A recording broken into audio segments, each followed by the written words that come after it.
Welcome back. Tonight, we're exploring the complete Outlast story timeline. If you enjoy calm game lore like this, a like really helps. And subscribing means you won't miss the next story. Get comfortable and let the story unfold. Imagine a world where the boundary between science and suffering has been erased, where the promise of understanding the human mind becomes a gateway to unspeakable horror. This is the world of Outlast, a universe built on the foundations of conspiracy, corporate greed, and the darkest corners of human experimentation. Before everything changed, before we descend into the darkness, we must understand what laid the groundwork for these horrors. Picture the mid-20th century, a time when governments and shadowy organizations believed they could unlock the secrets of the human psyche through any means necessary. This moment matters because it set in motion a chain of events that would echo through decades, touching countless lives and destroying them in its wake. The Murkoff Corporation. Remember this name, for it is the architect of nearly every nightmare we'll encounter, began as many such entities do, with ambition masked as progress, with cruelty disguised as innovation. They asked themselves a question that should never have been asked. What if we could control the human mind itself? The trials begin. The Cold War's dark shadow. Imagine the paranoia of the Cold War era, when nations competed not just with weapons, but with the very essence of what makes us human.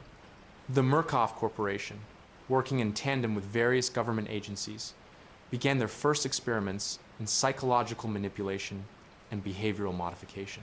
These weren't the refined horrors we'll encounter later. These were crude, brutal attempts to break and remake human consciousness. This moment matters because it established the foundation of what Murkoff would call morphogenic research, the study of how trauma, drugs, and psychological torture could reshape the human mind into something else, something controllable. The researchers conducting these experiments believed they were patriots, scientists pushing the boundaries of knowledge. They didn't see themselves as monsters. Not yet. The birth of the trials. Now, let me guide you through the origins of what would become known as the trials. Picture a facility hidden from the world, where the forgotten and the desperate were gathered under false pretenses. Some were promised treatment for ailments. Others were simply taken, plucked from the margins of society, where their disappearance would cause barely a ripple. The early trials were experiments in terror. Murkoff's researchers created scenarios designed to induce maximum psychological stress. They pumped experimental compounds into their subjects, chemicals meant to enhance suggestibility, to break down mental barriers, to see how far a human mind could bend before it shattered completely. Imagine being one of those early test subjects, known only by a number, stripped of your identity and your dignity. You're told you're helping your country, advancing science, but as the drugs course through your veins and the scenarios become more nightmarish, you begin to understand the truth. You are nothing more than data, a variable in an equation written in suffering. The morphogenic engine concept. Before everything spiraled beyond control, Murkoff's researchers developed what they called the morphogenic engine. Not a physical machine at first, but a conceptual framework. They theorized that extreme trauma could create what they termed morphogenic resonance, a kind of psychic energy that could potentially be harnessed, studied, weaponized. This theory would haunt the Outlast universe like a malignant ghost. Every experiment, every atrocity that followed stemmed from this fundamental belief that human suffering could be transformed into power. The researchers filled journals with their observations, noting how subjects exposed to certain combinations of drugs and psychological stress began to exhibit unusual behaviors, sometimes even seeming to tap into something beyond normal consciousness. Were they right? Was there truly something supernatural lurking in the depths of extreme trauma? Or were these researchers simply cataloging the infinite ways a human mind can fracture? This question matters because it defines the horror we're about to explore. Mount Massive Asylum, The Acquisition, early 2000. Fast forward through decades of shadowy experiments, through countless forgotten victims, to the early 21st century.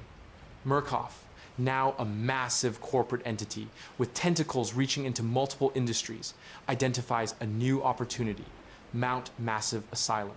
a deteriorating psychiatric facility nestled in the mountains of Colorado.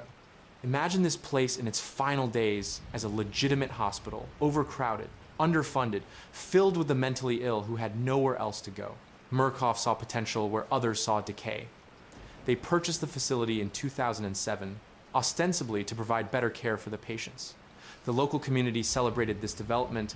They had no idea they were welcoming something monstrous into their midst. This moment matters because Mount Massive would become the epicenter of Murkoff's most ambitious and catastrophic experiment yet. The morphogenic engine takes physical form. Within Mount Massive's underground laboratories, far beneath the crumbling asylum above, Murkoff's researchers constructed the physical embodiment of the morphogenic engine. Picture a massive apparatus of wires, electrodes, and containment fields, all focused on a single purpose: to capture and amplify the morphogenic energy theorized decades earlier. But such an engine needed fuel, human fuel. The patients who had come to Mount Massive seeking help became subjects in a new round of experiments. Murkoff researchers, led by figures like Dr. Rudolf Wernicke, a brilliant but deeply unethical scientist with connections to the earliest trials, began exposing patients to the engine's influence combined with experimental drugs pumped through the facility's ventilation system. The transformation was gradual at first. Patients reported shared nightmares, collective hallucinations. The staff noticed changes in behavior and increasing volatility. But the researchers pressed forward, excited by the readings their instruments were providing. The engine was working. Something was happening. The vessel. Among the patients at Mount Massive was a young man named Billy Hope. Imagine him before the experiments, vulnerable, suffering from mental illness, seeking help in a world that had largely abandoned people like him. The researchers identified something special in Billy, a particular susceptibility to the morphogenic influence. They began to focus their experiments on him, increasing his exposure to the engine, pumping him full of specialized compounds. Billy's mind began to open in ways the researchers couldn't fully comprehend or control. He wasn't just being affected by the morphogenic energy, he was becoming a conduit for it, a living battery that could generate and project this strange force. This moment matters because Billy Hope would become the unwitting heart of Mount Massive's horror. The engine fed on him, and he fed the engine in turn, creating a feedback loop of psychic trauma that began to warp the very fabric of reality within the facility. As Billy's power grew, so did the madness within Mount Massive. The other patients, exposed to his amplified morphogenic projection, began to change more rapidly. Some became violent, their minds rewriting their identities into something aggressive and predatory. Others retreated into catatonia, their psyches unable to withstand the constant assault. The wall rider, from Billy's tortured consciousness, filtered through the morphogenic engine and shaped by the collective trauma of Mount Massive's victims, something emerged. The researchers called it the wall rider, naming it after a Germanic folk demon that rides the night. Imagine a being made of countless nanites, microscopic particles given coherence and direction by morphogenic energy and Billy's subconscious. The wall rider was thought given terrible form. It was rage and pain crystallized into something that could tear through flesh and concrete with equal ease. The researchers were fascinated. They'd created something unprecedented, something that existed at the intersection of technology, biology, and what they could only describe as the supernatural. They convinced themselves they could control it, study it, weaponize it. They were wrong. Father Martin Archambaud. Not everyone at Mount Massive was a researcher or patient. There were priests, too, meant to provide spiritual comfort to the suffering. Father Martin Archambaud was one such priest, but exposure to Mount Massive's experiments had transformed his faith into something twisted and apocalyptic. Picture Martin as he was before, a man of God, genuinely wanting to help. But as he witnessed the experiments, as he felt the morphogenic influence seeping into his own mind, his worldview fractured and reformed. He came to believe that the wall rider wasn't a scientific aberration, but a herald of the end times, an angel of death that would cleanse the world of sin. This moment matters because Martin would set in motion the events that would bring Mount Massive's secrets into the light. albeit in the most horrific way possible. The breakdown, July 2013. A hot summer month when everything that could go wrong did.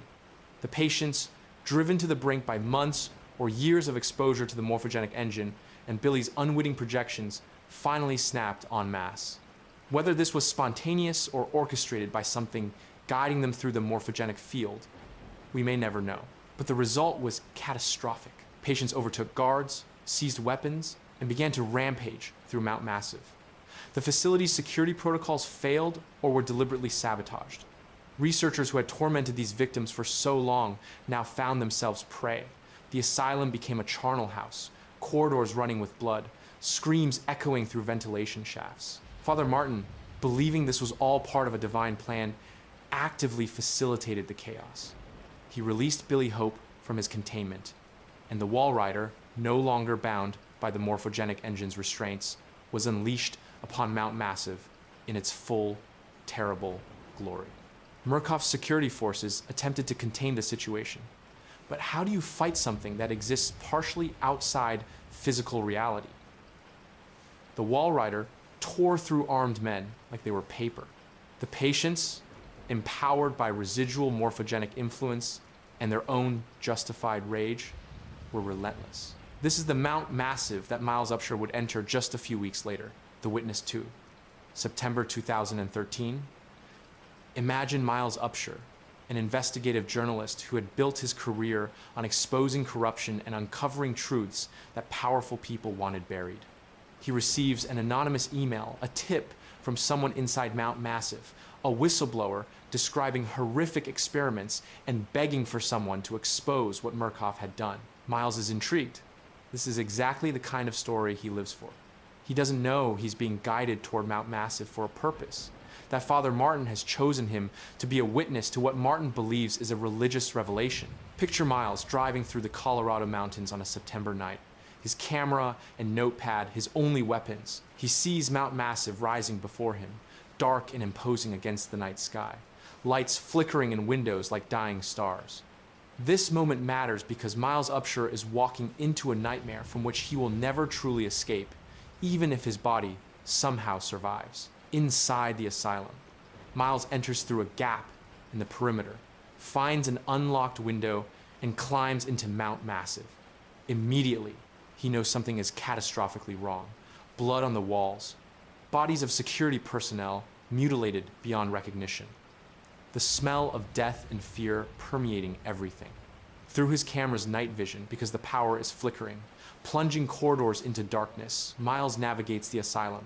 He encounters the variants, as the transformed patients have come to be called. Some ignore him, lost in their own fractured realities. Others see him as prey, as something to be destroyed or violated. Imagine seeing these people through Miles's eyes. They were victims once, patients seeking help, but the experiments have rewritten their identities. There's Chris Walker, a massive former military patient whose mind has been shattered, who now patrols the asylum believing he's protecting it from some perceived threat. There's the twins, conjoined by madness if not by flesh, who hunt together with disturbing coordination. Miles documents everything with his camera, even as terror threatens to overwhelm his journalistic instincts.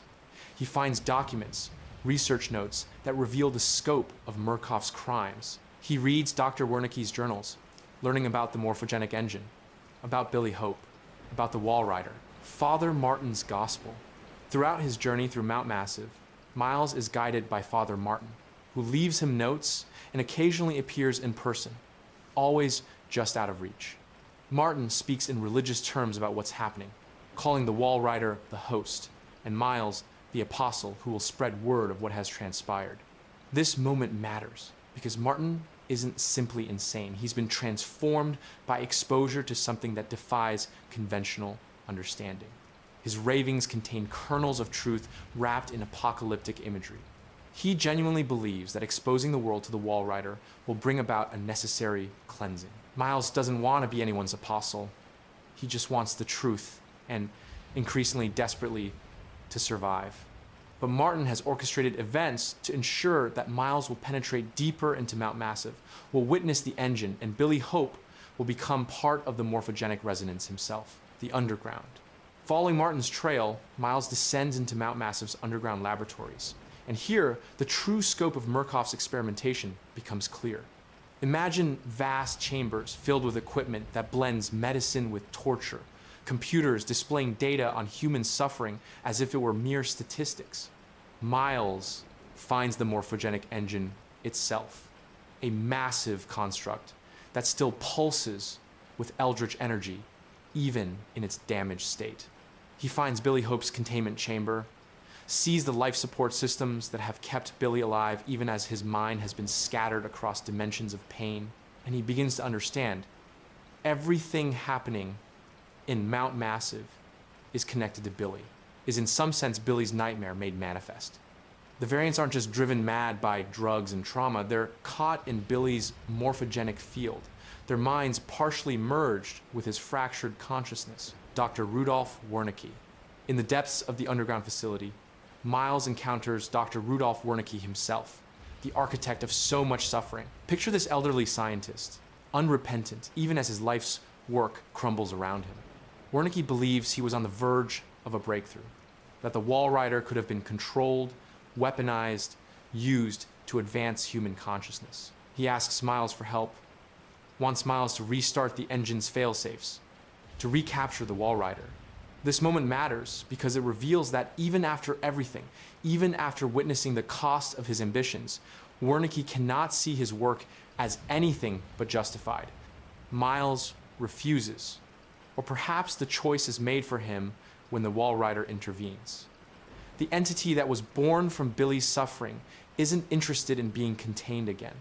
Wernicke dies, torn apart by his own creation, and Miles is left to flee deeper into Mount Massive's bowels, Chris Walker's end. Throughout his ordeal, Miles has been hunted by Chris Walker with relentless determination. Imagine this tragic figure, once a soldier, once a protector, now reduced to a killing machine that believes everyone in Mount Massive is a threat to be eliminated. In the underground chambers, Walker corners Miles one final time, but before he can finish what he started, the Walrider intervenes. Miles watches in horror as Walker, this seemingly unstoppable force, is ripped apart by something he cannot fight, cannot even properly perceive. This moment matters because it demonstrates the Walrider's power and its apparent interest in keeping Miles alive. Why? The answer is terrifying in its implications. Billy Hope's death. Miles reaches the deepest chamber, where Billy Hope remains connected to the morphogenic engine through countless tubes and wires. Picture Billy, as he is now barely human, his body wasted by years of torment, his mind scattered across the morphogenic field he's been forced to generate. Miles understands what he must do. The only way to stop the Walrider, to end the nightmare, is to unplug Billy from the engine, to let this tortured soul finally die.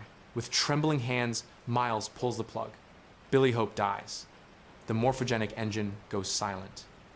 For a moment, Miles dares to hope that it's over, that he can escape and tell the world what happened here. But the Walrider doesn't dissipate with Billy's death. It has learned to exist independently, has grown beyond its original host, and it needs a new vessel, the new host. Imagine Miles Upsher's final moments of freedom. He's running toward the exit, toward the helicopter. He can hear landing outside Murkoff's cleanup crew, arriving to sanitize Mount Massive. He's so close to escape. Then the Walrider takes him. Miles feels the nanite swarm invade his body, feels his consciousness being overwhelmed and merged with something vast and alien. He is still Miles, but he is also the Walrider now, host to a being of pure morphogenic energy and nanotechnology. The Murkoff personnel outside see Miles emerge from Mount Massive, see him walking toward them covered in blood. They open fire, but bullets pass through him or are stopped by the Walrider's protection. Then, using Miles' body as an anchor point, the Walrider slaughters them all. This moment matters because Miles Upsher, the journalist who came to expose the truth, has become part of the horror himself. He is both prisoner and god, both victim and monster. Mount Massive's story ends with this dark apotheosis, but the Outlast universe's tale of suffering is far from over, a different kind of horror. While Murkoff was conducting its morphogenic experiments in Colorado, a different kind of darkness was growing in the Arizona desert.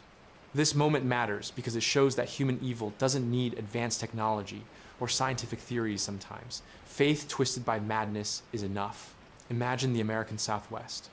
A landscape of red rocks and endless sky, beautiful and harsh in equal measure.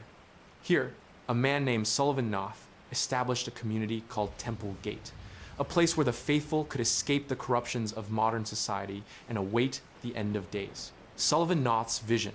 Picture Sullivan Noth before his visions began, a charismatic preacher, certainly, but not yet the monster he would become. According to his own accounts, Noth began experiencing apocalyptic visions in the early 2000s, dreams of an approaching end times that he believed were messages from God.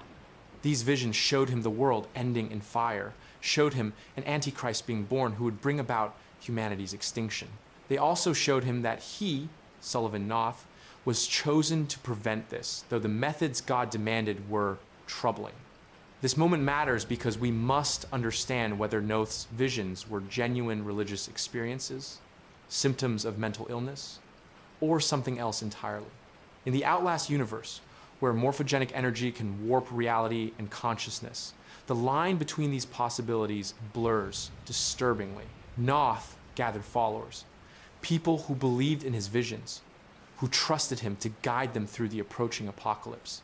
He led them to the Arizona desert, where they established Temple Gate, a self-sufficient community that existed largely cut off from the outside world. The compound, imagine Temple Gate, in its early days, a community of believers working together, farming the difficult land, building homes and a church. There was genuine faith here, genuine hope. People believed they were creating something pure, something that would survive when the rest of the world fell to wickedness. But isolation breeds its own kind of madness. Temple Gate had little contact with the outside world, and within this echo chamber, Noth's interpretations of his visions became increasingly extreme. He began to preach that the Antichrist wasn't just coming, he was already being conceived, would be born from one of Temple Gate's own women. This belief led to horrifying conclusions. If any child born in Temple Gate might be the Antichrist, then all children were suspect. Noth instituted a system of brutal control over reproduction, demanding that pregnancies be terminated, that newborns be examined for signs of demonic influence. The heretics. Not everyone in Temple Gate accepted Noth's increasingly deranged proclamations. A splinter group formed, led by a man named Val, who interpreted the visions differently.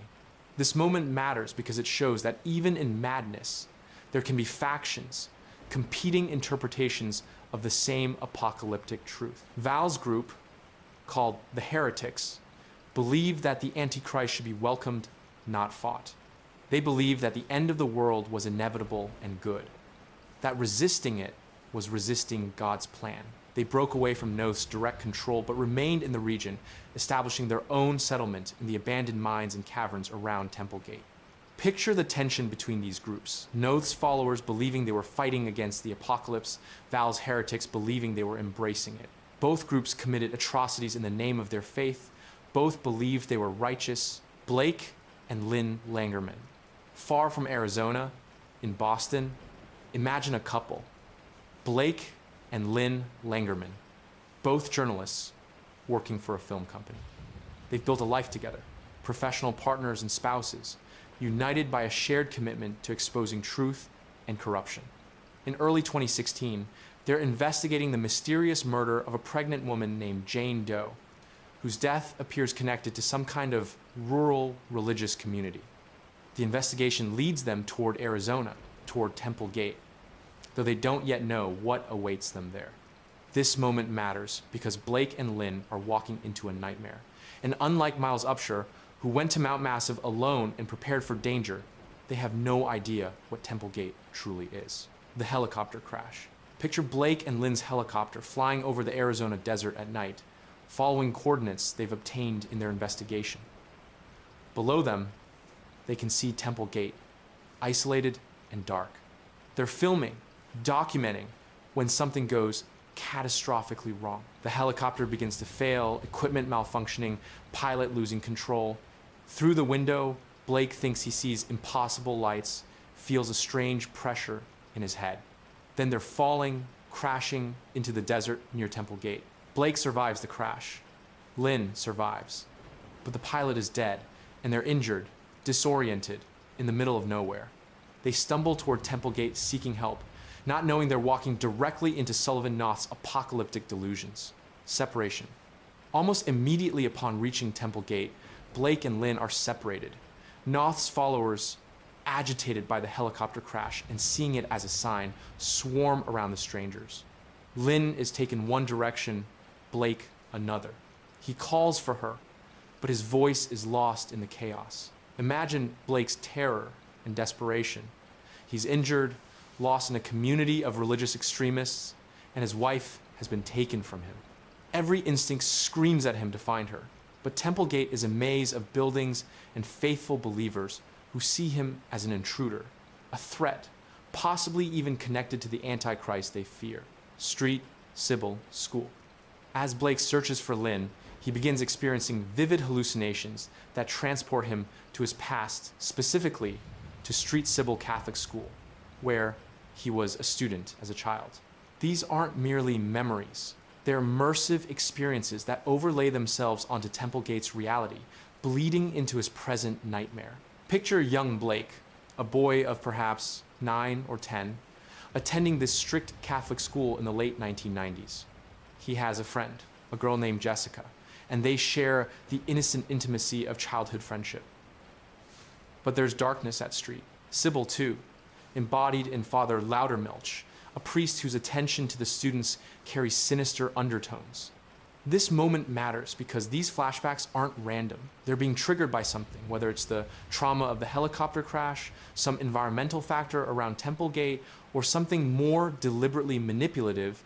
Blake is being forced to relive and recontextualize the most painful memories of his childhood. As Blake progresses through Temple Gate, experiencing horrors both real and remembered, he begins to piece together what happened to Jessica at Street Sybil.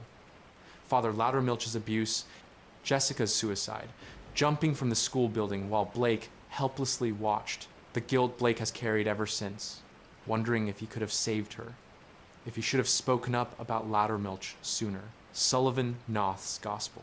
Blake encounters Noth himself, the prophet of Temple Gate. Picture this man gaunt, intense, his eyes burning with absolute certainty. Noth speaks of his visions, of the Antichrist, of the necessity of the terrible things he's done. He's murdered children, ordered the deaths of pregnant women, committed atrocities that would horrify even the most zealous believers, all because his visions demanded it. Noth sees Blake as both a threat and a potential sign. Is Blake connected to the Antichrist? Is his arrival part of the apocalyptic timeline? Noth is simultaneously paranoid and messianic, unpredictable in his cruelty.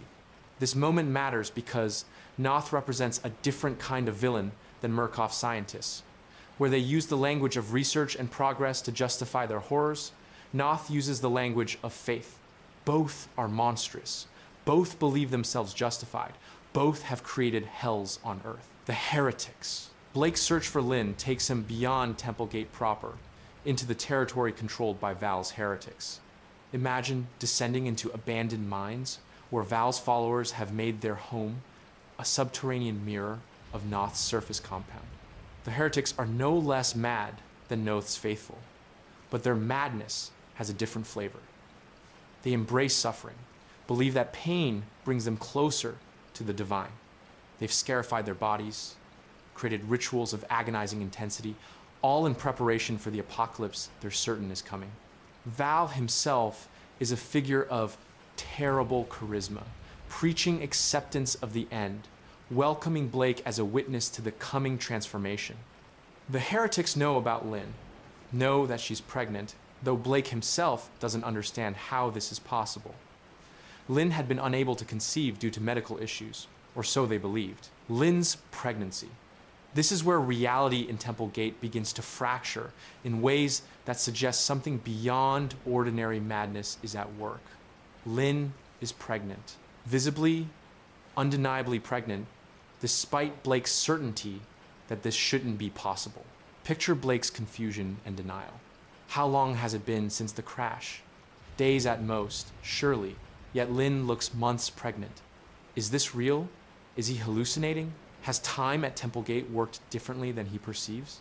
Both Noth and Val fixate on Lynn's pregnancy, seeing it as a confirmation of their respective beliefs.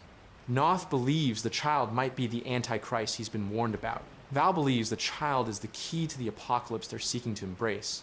This moment matters because it suggests that something genuinely supernatural or morphogenic is occurring at Temple Gate. Whether it's environmental, some effect of the location itself, or whether Temple Gate has somehow been touched by the same morphogenic phenomena that Murkoff has been studying.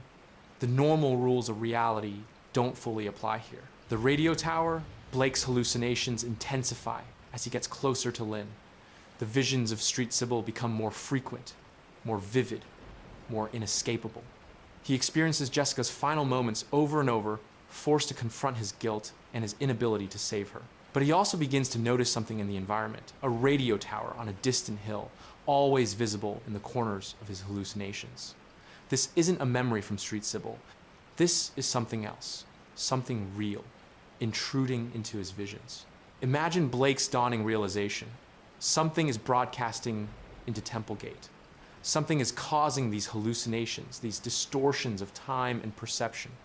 The tower becomes a symbol of a larger truth he's only beginning to comprehend. This moment matters because it connects Templegate to the wider Outlast universe. The tower suggests Murkoff's involvement, suggests that Templegate isn't just isolated religious mania, but part of a larger experiment, the birth. Blake finally reaches Lynn as she goes into labor. Picture this scene. They're in Templegate's church, surrounded by both Noth's faithful and Val's heretics, all convinced that the birth of this child will prove their respective beliefs correct. Blake tries to protect Lynn, tries to help her, but he's powerless against the gathered masses. Lynn gives birth. Blake catches the child, but here perception fractures completely. To Blake, the infant appears normal, human, perfect. But others in the church react with horror or ecstasy, seeing something different. Noth screams that the Antichrist is born. Val proclaims that the apocalypse has begun. What is the truth?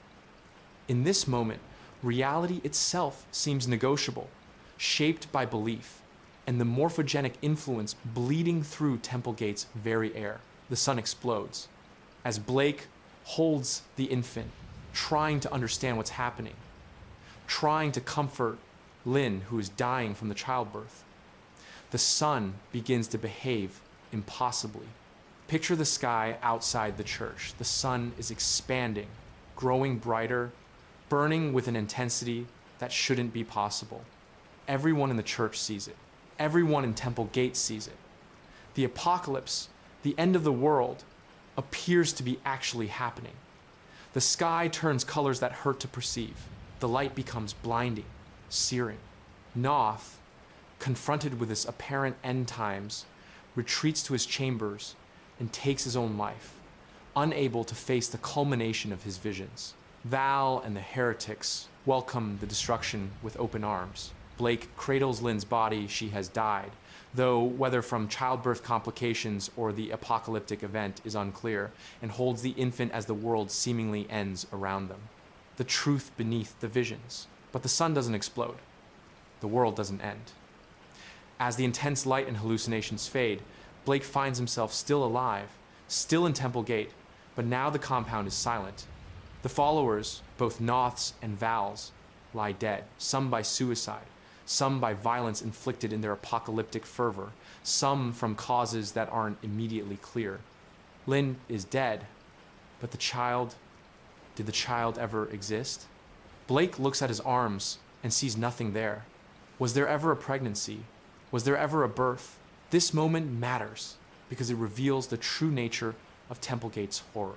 The morphogenic broadcasts from Murkoff's radio tower created mass hallucinations, amplified religious delusions, turned faith into a weapon that destroyed an entire community. Blake experienced what Murkoff's signals made him experience. Lynn may never have been pregnant. The apocalypse was a shared delusion. But try telling that to Blake, who sits among the dead, traumatized beyond comprehension, holding his arms as if cradling an infant who may never have existed, mourning a wife who died for reasons he can no longer separate from hallucination. Blake's fate? As the game ends, we see Blake sitting in Templegate's church, surrounded by death, singing a lullaby to the infant he believes he holds. Whether he escapes, whether he survives, whether he ever separates reality from the morphogenic nightmare, he experienced these questions go unanswered. Imagine his mind, shattered like the victims at Mount Massive, caught in a loop of trauma and false memory. The radio tower continues broadcasting. Templegate stands as a monument to Murkoff's willingness to experiment on entire communities. Blake Langerman becomes another victim in Murkoff's growing catalog of destroyed lives. Another data point in their research into morphogenic phenomena and its potential applications. The trials. A return to the beginning. Cold War experiments continued. Now we circle back, returning to the 1950 and 1960, but with greater understanding of what we're witnessing. The trials, we learn, were never discontinued.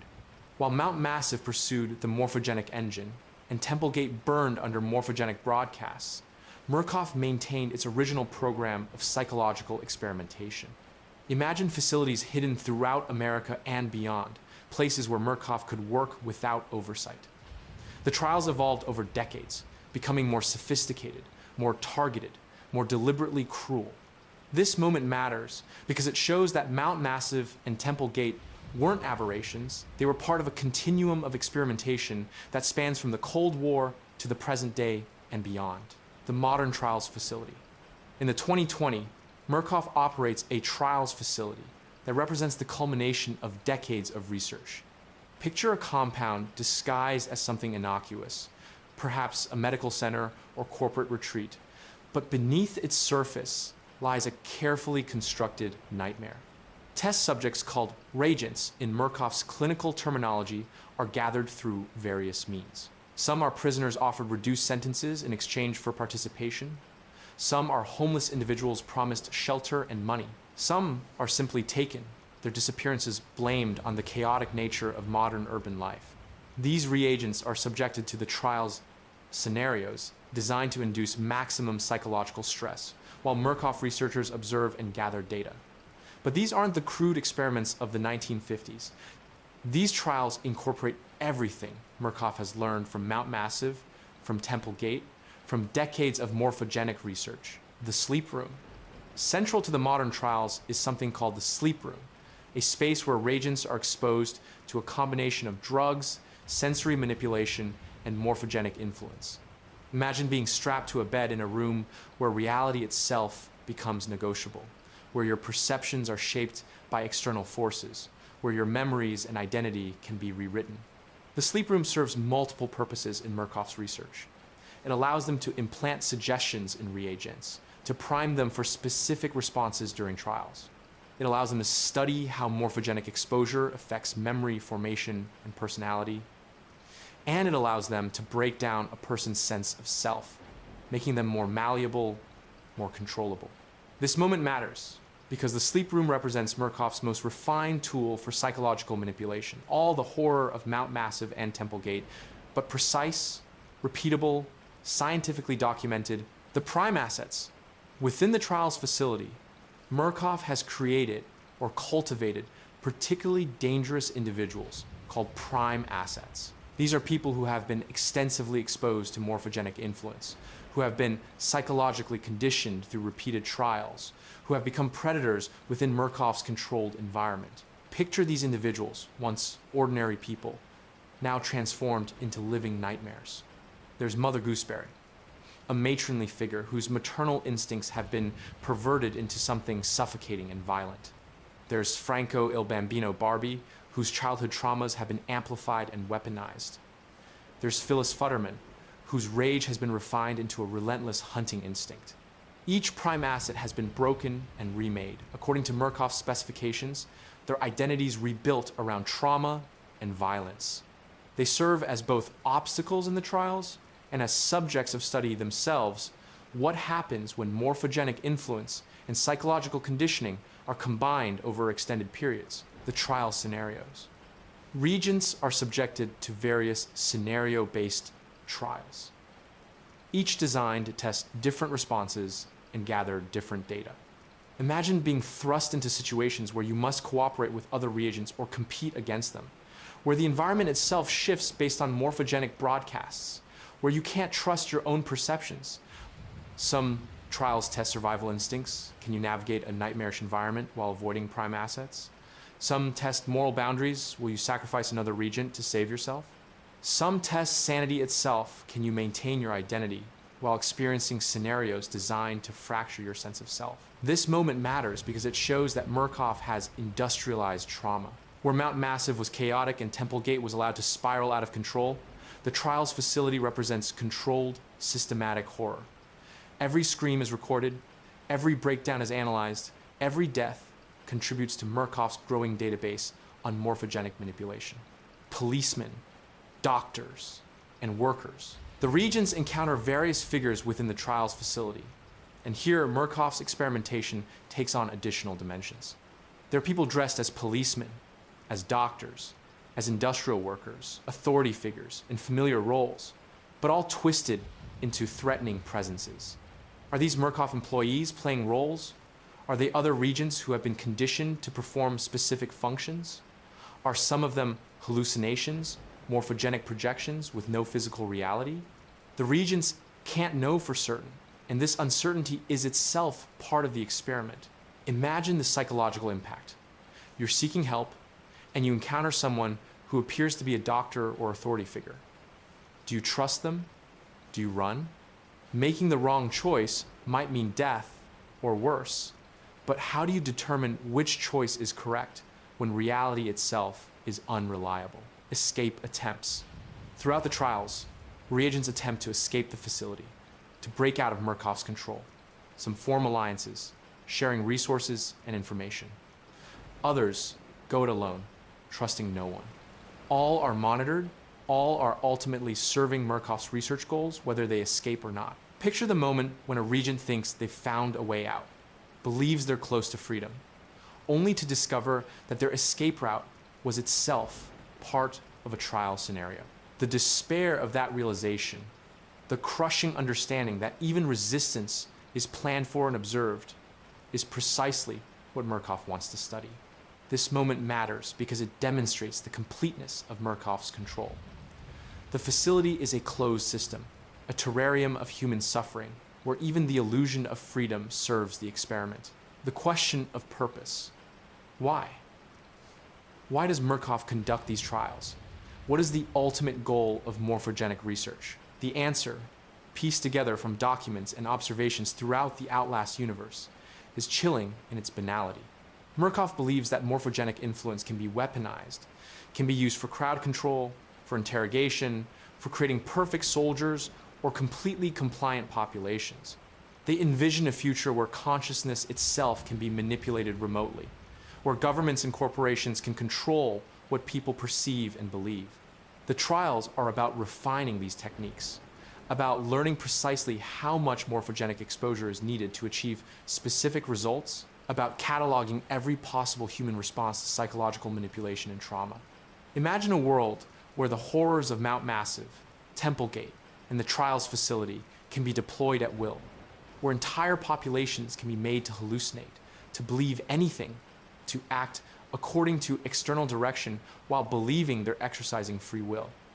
This is Murkoff's vision, and they're willing to destroy countless lives to achieve it. The Regent stories. Each reagent in the trials facility has their own story, their own reason for being there, their own breaking point. Some maintain their humanity despite everything Murkoff does to them. Others lose themselves completely, becoming extensions of the nightmare around them. Picture individuals forming fragile alliances in the dark corners of the facility, sharing whispered plans and desperate hope. Picture others giving in to madness or becoming predators themselves, unable to maintain their moral framework in the face of constant trauma. This moment matters because it reminds us that every victim in the Outlast universe is a person. Someone with a life before Murkoff found them, someone with dreams and fears and loved ones who may never know what happened to them, no true escape. Even Regents who physically escape the trials facility carry the horror with them. The morphogenic exposure, the psychological conditioning, the trauma, these things don't simply disappear when you leave Murkoff's controlled environment. Imagine escaping into the outside world, but continuing to experience hallucinations, being unable to trust your own perceptions, wondering if the people around you are real or projections, if your freedom is genuine or just another level of the experiment. This is perhaps Murkoff's greatest achievement and greatest crime. They've created trauma that persists beyond their facilities, victims who can never truly escape because the prison is now inside their own minds. Connecting the threads. Step back now and see the Outlast universe as a whole, the pattern that emerges when we connect Mount Massive to Temple Gate to the trials facility. This moment matters because it reveals that these aren't isolated incidents, but part of a continuous program of research and experimentation spanning decades. Murkoff has been systematically studying morphogenic phenomena, whether it's truly supernatural or simply a poorly understood aspect of neuroscience, matters less than the fact that they've learned to weaponize it. They've tested it on individual subjects, on small communities, on controlled populations, refining their techniques with each iteration. The technology underlying morphogenic manipulation has evolved over the decades. The crude morphogenic engine at Mount Massive was powerful but unstable, requiring Billy Hope as a living battery and ultimately destroying itself and everyone around it. The radio tower at Temple Gate represented a refinement, allowing remote broadcasting of morphogenic influence over a wider area. By the time of the modern trials facility, Murkoff has miniaturized and perfected these technologies. Imagine devices that can project specific hallucinations into targeted individuals, that can alter perception and memory with precision, that can be deployed in various environments for different purposes. This technological progression shows that Murkoff isn't simply studying morphogenic phenomena out of scientific curiosity. They're developing it as a product, something they plan to market to governments, militaries, or corporations willing to pay for the ability to control human consciousness. The complicity. Throughout the Outlast universe, we encounter individuals who work for Murkoff, who participate in these experiments knowing what they involve. From researchers like Dr. Wernicke to security personnel to administrators, there are people who have chosen to enable these horrors. Imagine their justifications. They're advancing science, they're protecting national security, they're just following orders, they're being well compensated. Picture how they rationalize working in facilities where human suffering is the primary product, where every day brings new atrocities that they document and analyze. This moment matters because it forces us to confront the banality of evil, the way ordinary people can participate in extraordinary horrors when those horrors are systematized, professionalized, given the veneer of legitimate research. The victims? How many victims has Murkoff created over the decades? How many Billy Hopes have been broken by the morphogenic engine? How many communities like Temple Gate have been destroyed by morphogenic broadcasts? How many regions have been cycled through the trials facility? The numbers are impossible to calculate with certainty, but they're certainly in the thousands, possibly the tens of thousands when we account for experiments we haven't witnessed, facilities we haven't seen, projects that remain classified or destroyed. Each victim is a person whose life was stolen, whose consciousness was violated, who was transformed into data in Murkoff's research. Each victim had people who loved them, dreams they never got to pursue, a future that was erased to serve corporate ambitions.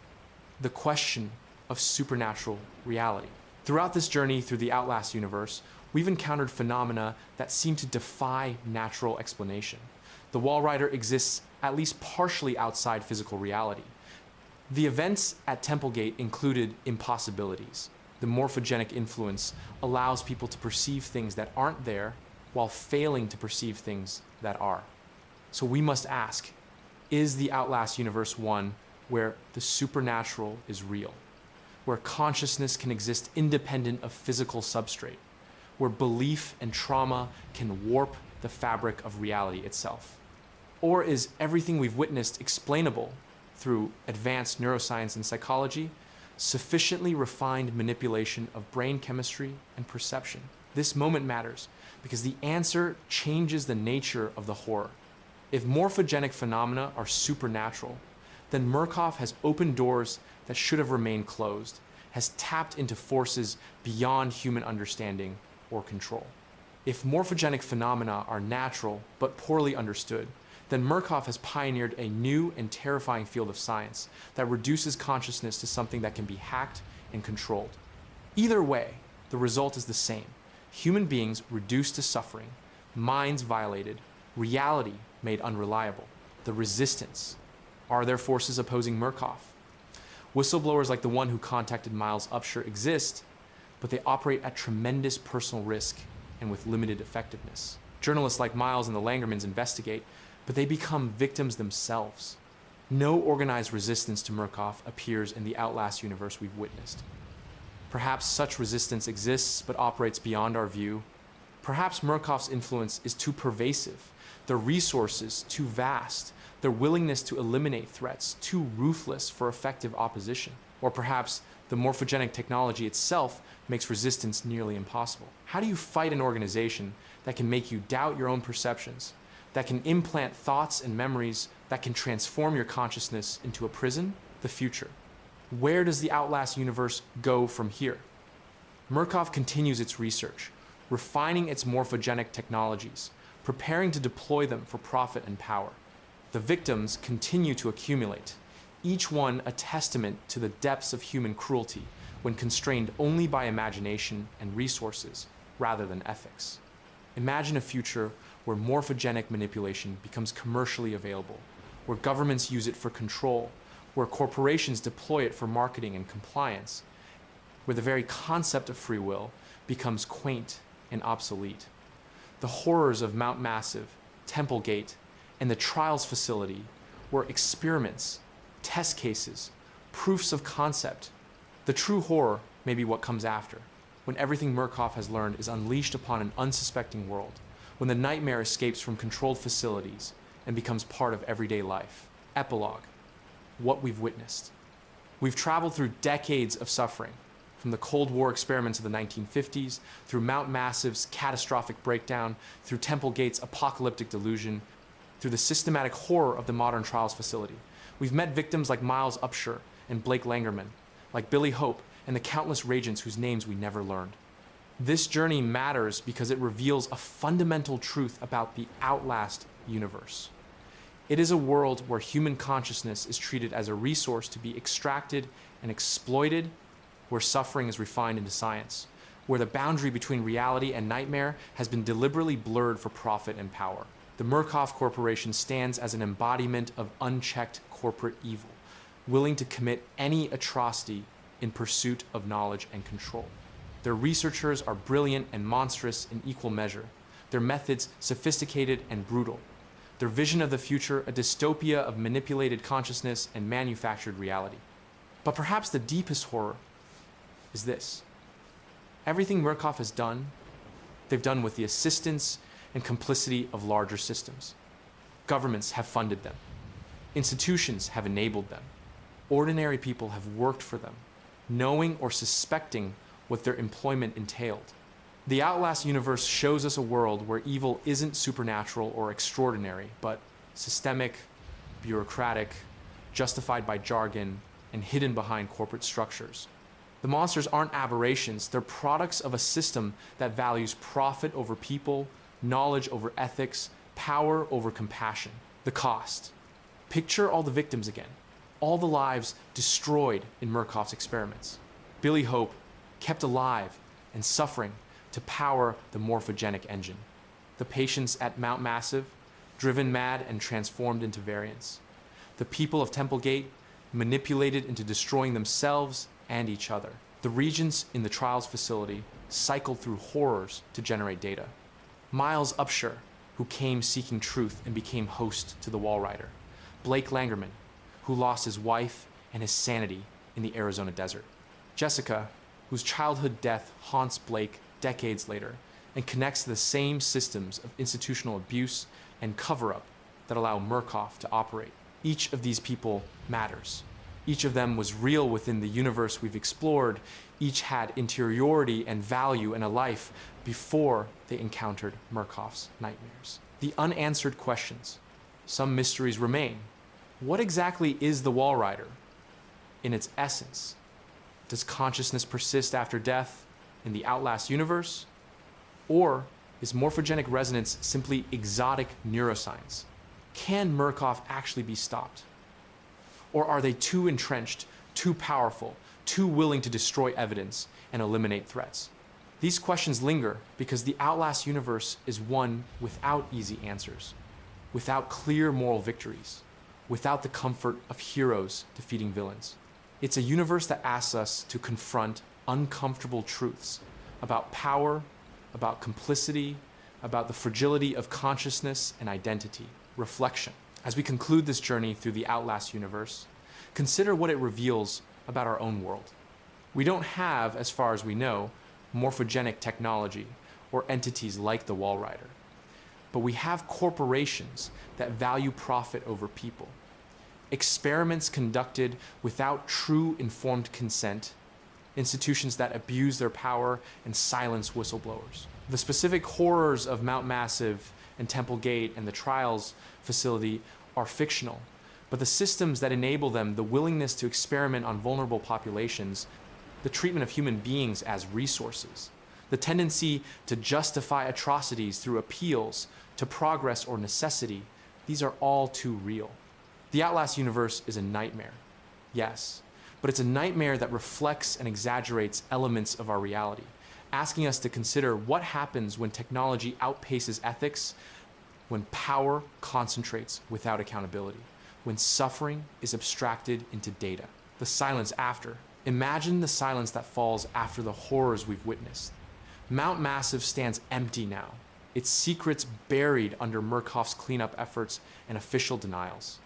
Temple Gate is a ghost town, the bodies removed, the radio tower dismantled or simply abandoned. The Trials facility continues operating, the screams of new regions echoing through corridors that have heard screams for decades.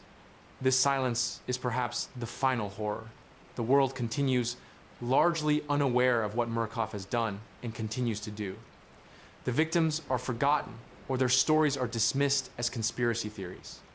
The suffering yields profit and knowledge that Murkoff jealously guards.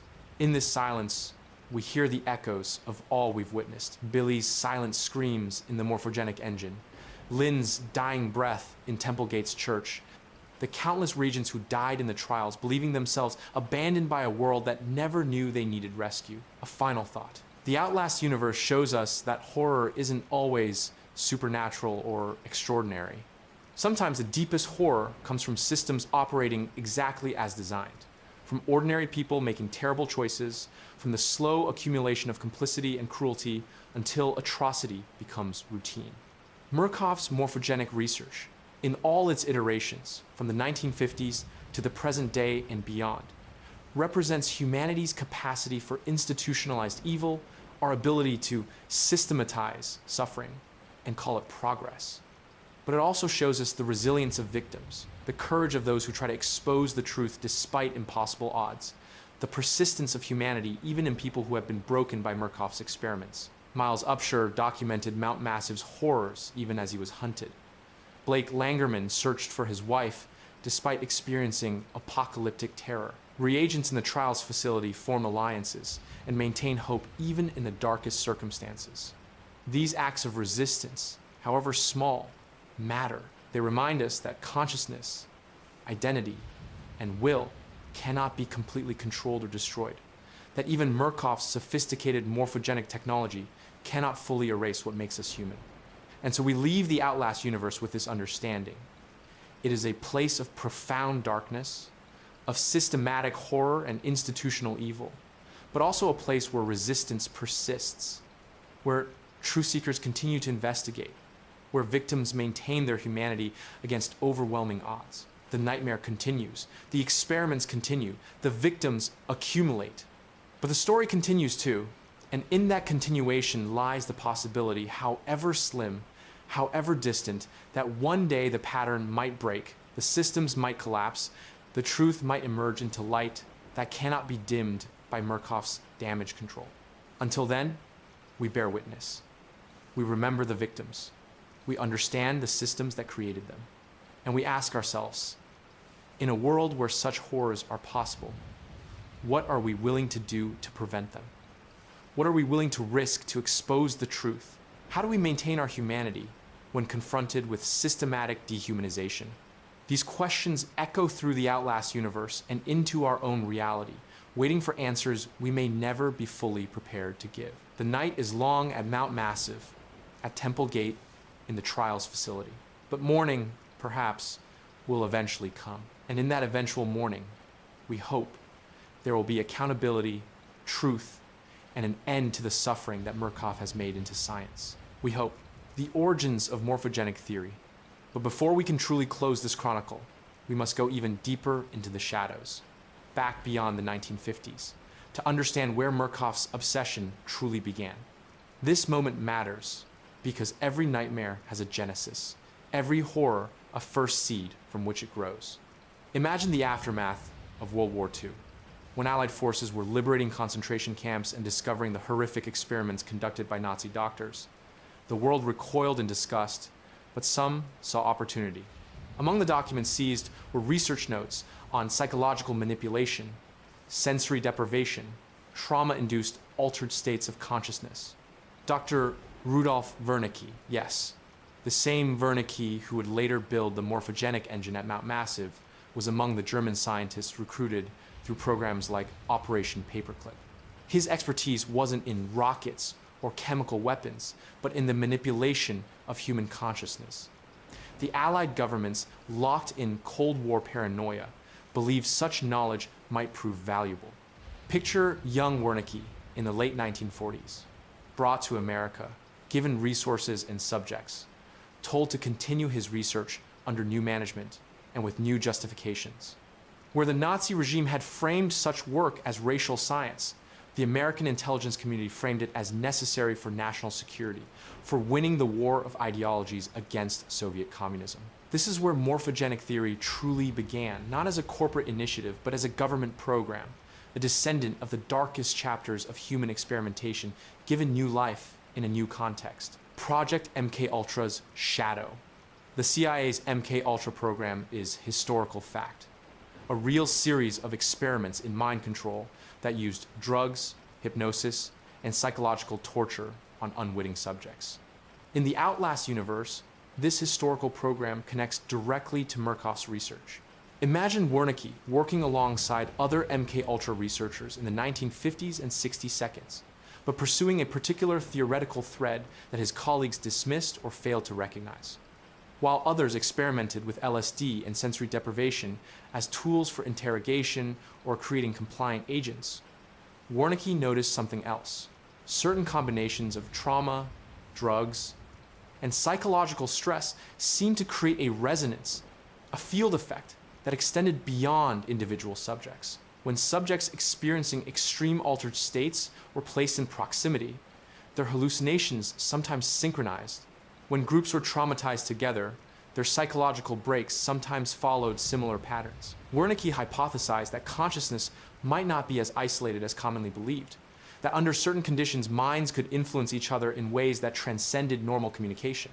This was the seed of morphogenic theory, the idea that consciousness could create fields, could resonate, could be studied and manipulated not just at the individual level, but at the collective level. The Murkoff partnership. As government programs like MKUltra were officially discontinued in the 1970s, though elements certainly continued in classified form, researchers like Wernicke needed new patrons. This moment matters because it marks the transition from government experimentation to corporate control, from programs justified by national security to research driven by profit potential. The Murkoff Corporation, already a player in the pharmaceutical and medical equipment industries, saw opportunity in Wernicke's theories. If consciousness could truly be manipulated through morphogenic resonance, if trauma could be weaponized and broadcast, if entire populations could be made to perceive and believe specific things, the applications were limitless. Imagine the board meetings where these decisions were made. Executives in suits discussing the monetization of human suffering as casually as they might discuss any other product development. Murkoff provided Wernicke with funding, facilities, and most importantly, subjects drawn from patient populations at hospitals Murkoff owned, from prisons, from populations vulnerable and forgotten. The early trials weren't called trials yet. They were clinical studies, research programs, experiments with benign-sounding names, and official approval from ethics boards that either didn't understand what they were approving or were deliberately misled. The first morphogenic successes. Through the 1,970 and 80 seconds, Wernicke and other Murkoff researchers began to achieve results that convinced the corporation to invest more heavily in morphogenic research. Picture the excitement in sterile laboratories as subjects exposed to specific trauma protocols and chemical compounds began to exhibit the predicted resonance effects. Two subjects in separate rooms, both exposed to morphogenic fields, began to report similar hallucinations without communicating.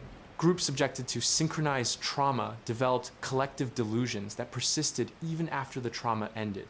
Most promisingly, from Murkoff's perspective, subjects could be made to perceive things that weren't there, to fail to perceive things that were, to have memories implanted or suppressed. These weren't the crude effects of simple hypnosis or drug-induced hallucination. These were persistent, consistent alterations to consciousness that seemed to tap into something fundamental about how minds construct and share reality. This moment matters because it's when Murkoff realized they weren't just developing an interrogation technique or a crowd control method. They were developing technology that could fundamentally reshape human experience on a mass scale, the nanotechnology connection. The Walrider, that entity of nanites and morphogenic energy, didn't appear spontaneously at Mount Massive. It was the result of parallel research streams converging. Imagine Murkoff researchers in the 1990s and early 2000s, working with emerging nanotechnology while simultaneously advancing morphogenic theory. They asked the question, if morphogenic fields represent consciousness extending beyond the brain, what happens when you provide that field with a physical substrate to inhabit? The nanite swarm that would become the Walrider was designed as an interface between morphogenic energy and physical reality. Individual nanites were too simple to be conscious, but in swarms of millions, guided by morphogenic fields, they could exhibit complex, apparently intelligent behavior. Picture the early tests, where morphogenic fields were projected into clouds of nanites, and the clouds began to move with purpose, to form shapes, to respond to the thoughts and emotions of nearby subjects. The researchers were thrilled and terrified in equal measure. When they connected this nanite technology to Billy Hope and the morphogenic engine at Mount Massive, they didn't fully understand what they were creating. They thought they were building a tool, a weapon, a technology they could control. Instead, they created something that might genuinely be called alive, something that had its own will, something that hunted and killed and chose its own hosts. Templegate, the broadcast experiment. Sullivan Noth's visions weren't divine revelation, but they weren't entirely random either. This truth adds another layer to Templegate's tragedy. Imagine Murkoff researchers in the early 2000s testing whether morphogenic influence could be broadcast over distances using radio waves as a carrier signal. They needed an isolated population, a community that was already primed for religious interpretation of psychological experiences, a place where the effects could be observed over an extended period. Templegate was ideal. Noth was already charismatic, already prone to apocalyptic thinking. When Murkoff's broadcasts began, subtle at first, they amplified tendencies already present in his psychology. The visions he experienced were partly his own mind's interpretation of morphogenic interference, partly deliberate content being projected into his consciousness. This moment matters because it recontextualizes everything that happened at Templegate. Yes, Noth was responsible for his actions. Yes, his followers chose to believe and obey. But they were also victims of an experimental broadcast system, their religious fervor weaponized by outside forces they couldn't perceive or understand. The researchers monitored Templegate remotely for years, adjusting their broadcasts, documenting how the community evolved under morphogenic influence. When Blake and Lynn's helicopter approached, It may have been the broadcast system itself that caused their crash, either through direct interference with the aircraft's electronics or through morphogenic effects on the pilot's perception.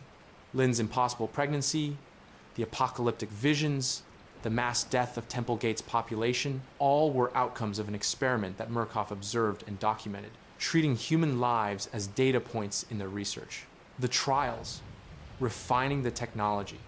The modern trials facility represents the synthesis of everything Murkoff learned from decades of experimentation. Picture the facility as a living laboratory where morphogenic technology, nanotechnology, pharmaceutical manipulation, and psychological conditioning combine into a systematic program for studying and controlling consciousness. The sleep room uses focused morphogenic broadcasts combined with sensory manipulation to essentially reprogram regents' minds. The prime assets are individuals who have been exposed to morphogenic fields for so long, with such intensity that their personalities have been fundamentally restructured around trauma and violence. The various trial scenarios aren't just random tortures. Each is designed to test specific hypotheses about morphogenic manipulation. How do subjects respond when their perception of reality is systematically undermined? Can morphogenic broadcasts override survival instincts? Can they suppress empathy? Can they create false memories that subjects will defend as real? Every scream, every breakdown, every death in the trials facility contributes to Murkoff's understanding of consciousness and its vulnerabilities. They're building a comprehensive map of the human psyche, identifying every weakness, every exploit, every way that minds can be hacked and controlled. The reagent experience, a deeper look. Let's follow a hypothetical reagent through the trials more closely, understanding now what's truly happening to them. Picture someone, let's call them Subject 7 to 743, though they once had a name, a life, an identity. They're brought to the facility under false pretenses, perhaps promised payment for participating in a pharmaceutical study. The first few days seem almost legitimate. Medical examinations, psychological assessments, consent forms filled with legal language that obscures the true nature of what they're agreeing to. Then comes the first visit to the sleep room. Subject 7 to 743 is strapped to a bed, told to relax, that they're about to receive a mild sedative. Instead, they're exposed to a cocktail of experimental drugs and focused morphogenic broadcasts. Imagine what they experience. Reality begins to fracture, time becomes unreliable, their memories start to feel uncertain. They see things that can't be real, their childhood home overlaying the sleep room, dead relatives speaking to them, impossible geometries in the corner of their vision. When they're released from the sleep room hours or days later, they can't be certain which, Subject 7 to 743 is subtly changed. They're more suggestible now, more prone to accept impossible perceptions, less certain of their own judgment. The first trial. The first actual trial scenario begins without clear warning. Subjects 7 to 743 finds themselves in what appears to be an abandoned factory, though they have no memory of being transported there. Other reagents are present, all equally confused. Over loudspeakers, a voice clinical, emotionless, perhaps synthesized, explains that they must reach an exit on the other side of the facility. It sounds simple until they encounter the first prime asset. Picture Mother Gooseberry emerging from the shadows, a large woman whose maternal affect has been weaponized into something terrifying.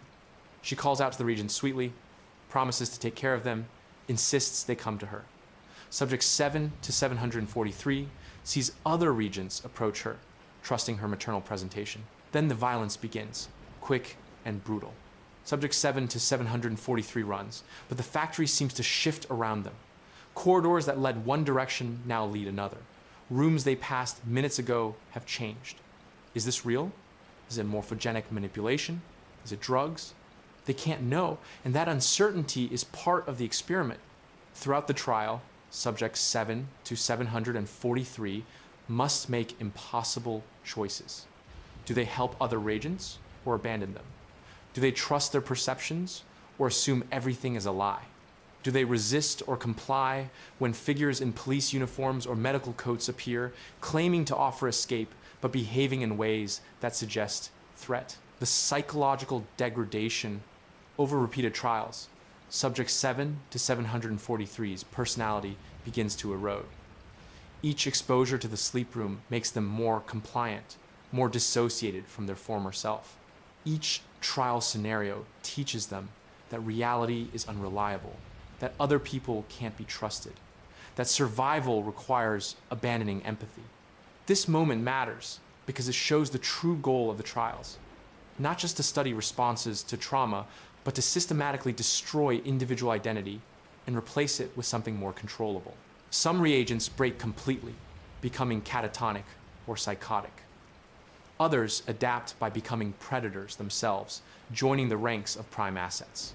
A few maintain their sense of self through remarkable resilience, but even they are changed, traumatized in ways that will haunt them forever if they somehow escape. Subject 7 to 743 falls somewhere in the middle. They survive through a combination of luck and learned ruthlessness, doing things they would have considered unthinkable before the trials began.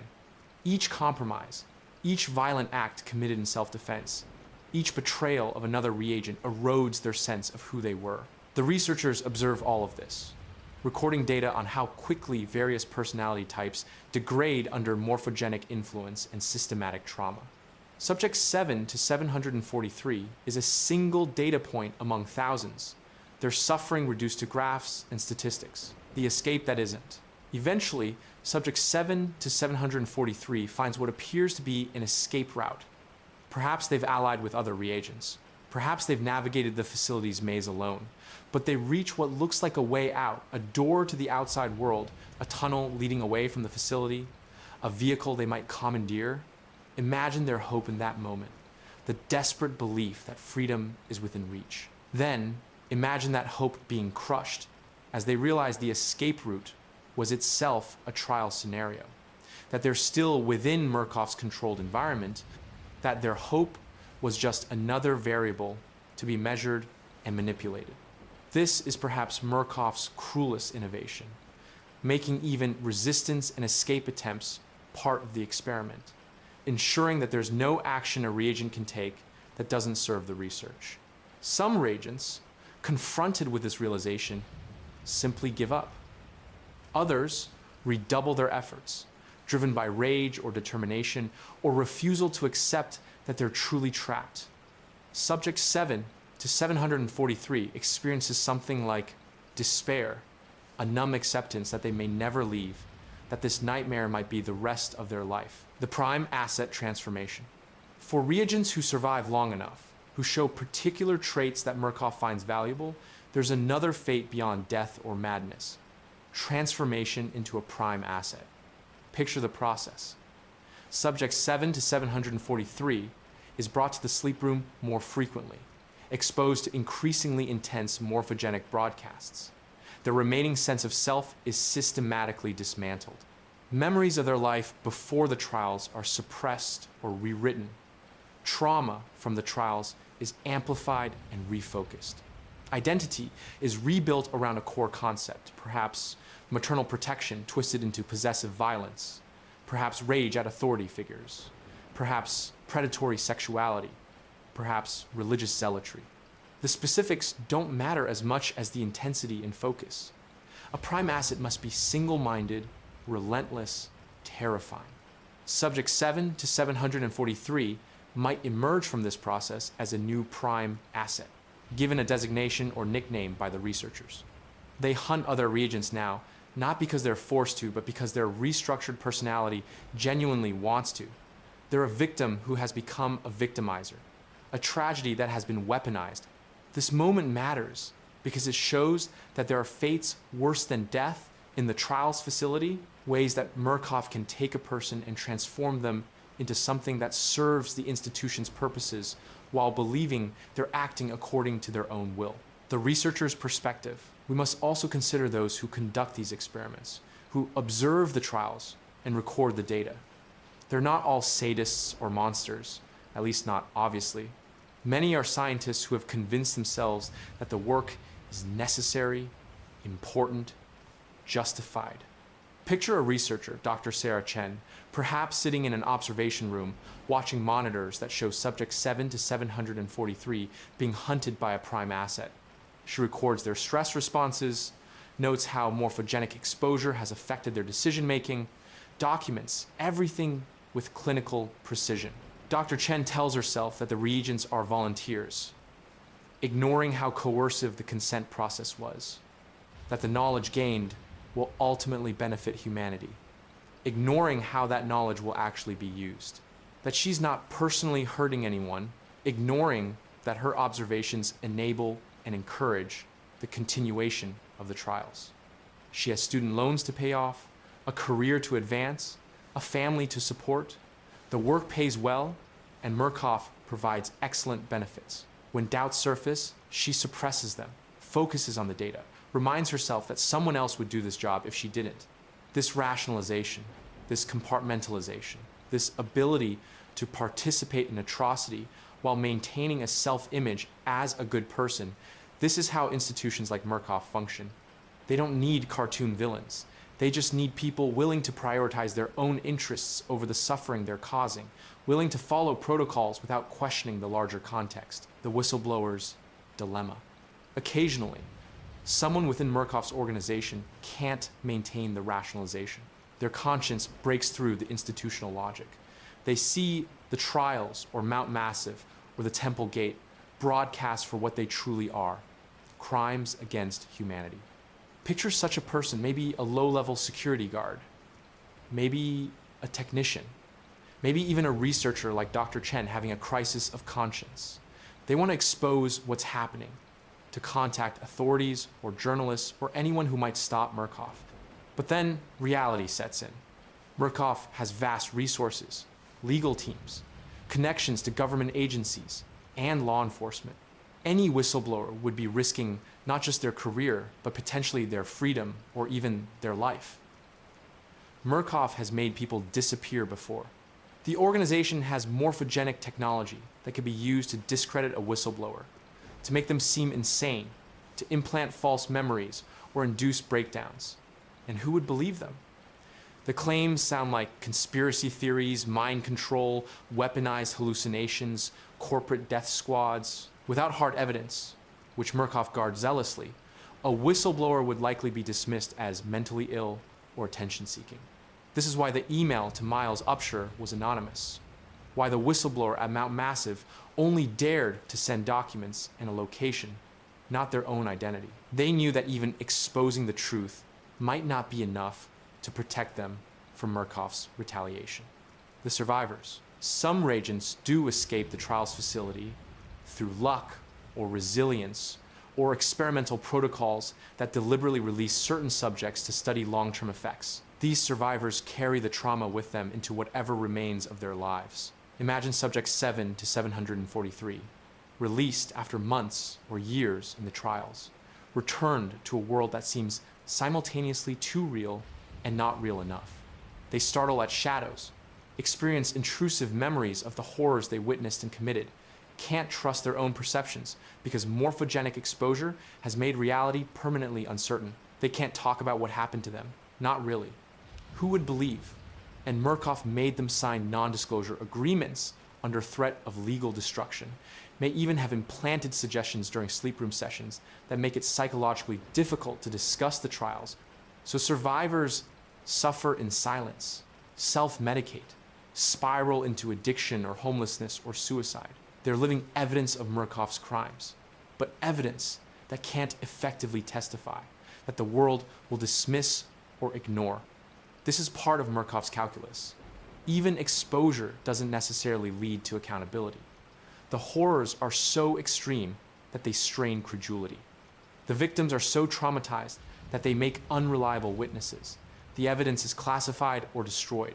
The legal system moves slowly, while Murkoff's lawyers throw up endless procedural barriers. The international dimension. Murkoff doesn't operate only in the United States. The Outlast universe implies a global network of facilities, experiments conducted in countries with even less oversight and legal protection than America provides. Picture trials facilities in nations where Murkoff, has paid off government officials, where disappearances are more common and less investigated, where vulnerable populations are even more vulnerable.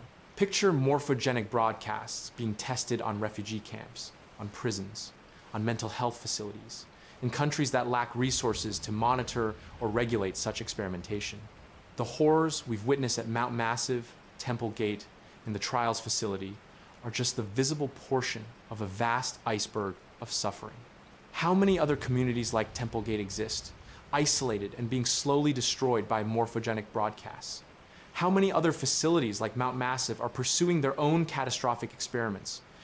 Murkoff operates like a metastasizing cancer, spreading wherever regulations are weak and vulnerable populations are available. Each facility, each experiment, each atrocity contributes to their growing database of morphogenic research, bringing them closer to whatever dystopian future they're trying to create. The technology leaks. In the modern era of the Outlast universe, Murkoff isn't the only entity with morphogenic technology anymore. Their research has been partially leaked, stolen, or independently rediscovered by other organizations. Imagine various groups, intelligence agencies, military contractors, pharmaceutical companies, even criminal organizations developing their own versions of morphogenic manipulation based on stolen Murkoff research or parallel discoveries. Each new entity with this technology represents a multiplication of the horror. If Murkoff has been willing to commit such atrocities in pursuit of morphogenic research, what will others do with similar capabilities? How will governments use technology that can manipulate perception and memory on a mass scale? How will corporations employ it for marketing and social control? The genie is out of the bottle. Even if Murkoff were somehow stopped, destroyed, held accountable for their crimes, the knowledge they've generated exists now. Other entities will pursue it, will create their own Mount Massives and Temple Gates and Trials facilities. This moment matters because it suggests that the horrors of the Outlast universe aren't temporary aberrations, but the beginning of a new era, a future where consciousness itself becomes a battlefield, and humanity's final frontier is conquered by those willing to be most ruthless in its exploration. Part 7. The personal stories. Billy Hope's childhood. Before he became the engine of Mount Massive's horror, Billy Hope was a child. Imagine a boy growing up in poverty, dealing with early signs of mental illness in a society that stigmatizes and marginalizes such conditions. Billy's family couldn't afford proper treatment. As his symptoms worsened, hallucinations, dissociative episodes, behavioral problems, he cycled through inadequate mental health services, each one failing him in different ways. Eventually, he ended up in the system that would deliver him to Mount Massive, to Murkoff's researchers looking for subjects with particular psychological vulnerabilities. Picture young Billy's confusion and fear as he's moved between institutions, never understanding why he can't just be normal, why his brain works differently, why the world seems hostile and incomprehensible. He had dreams once, aspirations that mental illness made difficult but not impossible to pursue. He deserved treatment, compassion, support. Instead, he became fuel for the morphogenic engine. His suffering amplified and broadcast until it destroyed everyone around him and trapped him in a nightmare that lasted years. Billy Hope is both victim and weapon, and his tragedy is that he never had agency in either role. Miles Upsher's motivation. Miles Upsher wasn't just a journalist looking for a good story. Imagine his background. Perhaps he witnessed corruption or injustice as a young person, saw powerful institutions crush individuals, saw truth being buried beneath official denials and legal maneuvering. That experience shaped his career choice, drove him to investigative journalism, despite its declining profitability and increasing dangers. Miles believed in exposure, in sunlight as the best disinfectant, in the power of truth to create accountability. When he received the email about Mount Massive, he saw it as potentially the story of his career, yes, but also as a genuine opportunity to expose something monstrous, to give voice to victims, to force a reckoning. He had no way of knowing that he was being manipulated by Father Martin, that his journalistic instincts were being used to draw him into the nightmare. He had no way of knowing that the truth he sought would cost him everything: his freedom, his body, his very self. Miles Upshur dies, in a sense, at Mount Massive. What emerges, hosting the Wall Rider, carrying Miles's memories and consciousness, but no longer entirely Miles, is a tragic monument to good intentions, destroyed by forces beyond comprehension or control. Lynn Langermann's loss. Lynn Langermann came to journalism through a different path than Blake. Perhaps she was drawn to it by a desire to help people, to investigate systemic failures in healthcare or education or social services. She saw journalism as service, as a way to make the world marginally better by exposing what needed fixing. She loved Blake, built a life with him, despite the challenges of their profession and their inability to have children. That inability was a wound they both carried, a source of quiet grief, even as they found meaning in their work and their relationship. Imagine Lynn's thoughts during the helicopter ride to Arizona. She's working, focused on the investigation, but part of her is probably thinking about the future, about the life she and Blake are building together, about the stories they'll tell, and the impact they hope to make. Then the crash, then Templegate, then the morphogenic broadcasts that make her perceive herself as pregnant, that create a phantom child she experiences as absolutely real, that ultimately kill her in a birthing scene that may or may not have physical reality. Lynn's death is compounded by the uncertainty around it. Did she die from injuries sustained in the crash? From complications of a pregnancy that only existed in morphogenic-induced hallucination? From violence inflicted by Templegate's faithful? Blake will never know for certain, and that uncertainty is its own form of torture. Blake Langermann's guilt. Blake carries multiple layers of guilt into Templegate, and the morphogenic broadcasts exploit every one of them. The guilt over Jessica, that he didn't protect her from Father Loudermilch, that he didn't speak up sooner, that he survived when she didn't. Picture young Blake watching Jessica fall from the school building, a moment that likely replays in his mind for years afterward. In quieter moments, he probably wondered endlessly about what he could have done differently, whether a different choice might have saved her. When the trials at Templegate force him to relive that trauma, the morphogenic influence amplifies his guilt, makes it overwhelming, inescapable. The hallucinations trap him in his worst memories and force him to experience them as fresh, immediate pain. And then there's the new guilt. Failing to protect Lynn, losing her to forces he can't fight or understand, being unable to separate reality from hallucination enough to know how to help her. By the end, Blake's psyche is shattered not just by horror, but by the crushing weight of guilt, justified and unjustified, real and morphogenically implanted.